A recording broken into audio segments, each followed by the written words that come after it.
राधे राधे सभी को। स्वागत है आपका मेरे चैनल ज्ञान की बातें विद मी में।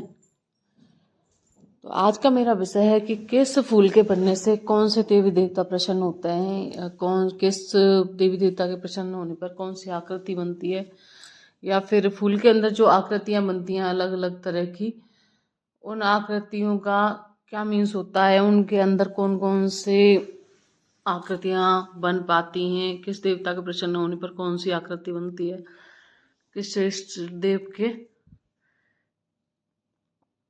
तो बने रहिए मेरे छोटे से वीडियो के अंदर। तो देखिए, आप मेरे इस वीडियो के अंदर इनमें देख सकते हैं कि बहुत ही प्यारी प्यारी सी बहुत सारी आकृतियां बन रही हैं।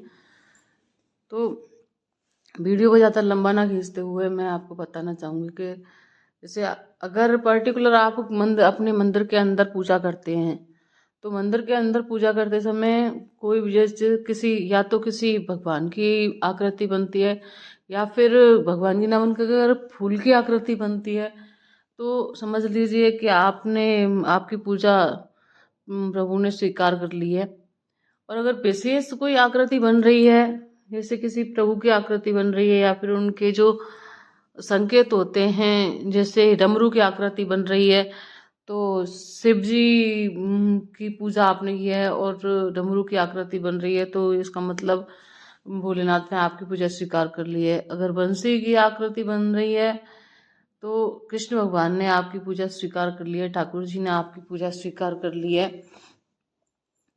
यदि किसी और जैसे कि अपने बजरंगबली हैं, वज्र की आकृति अगर बन रही है, या किसी कपि की आकृति बन रही है, तो इसका मतलब ये है कि आपकी बजरंगबली ने पूजा स्वीकार कर ली है, वो आपकी पूजा से प्रसन्न हो गए हैं और आपकी जो भी इच्छा है उन्होंने स्वीकार कर ली है, वो उसको अवश्य पूरा करेंगे।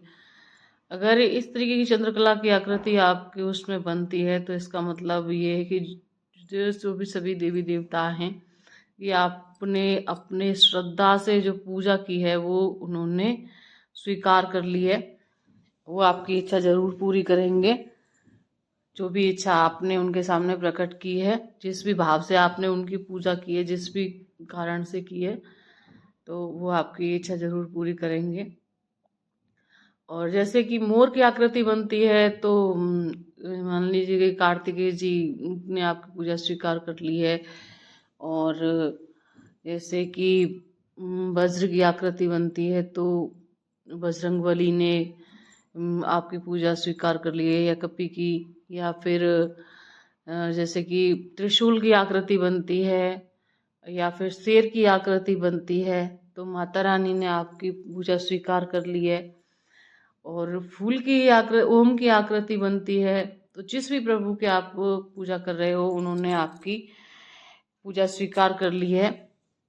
बस ये है कि उनको मतलब जो आकृति आपके दीपक के अंदर बन रही है ना, उसको आपको ध्यान से देखना है। अगर आप मन से ध्यान से देखोगे ना, तो आपको उसमें स्पष्ट आकृतियां नजर आने लग जाएंगी।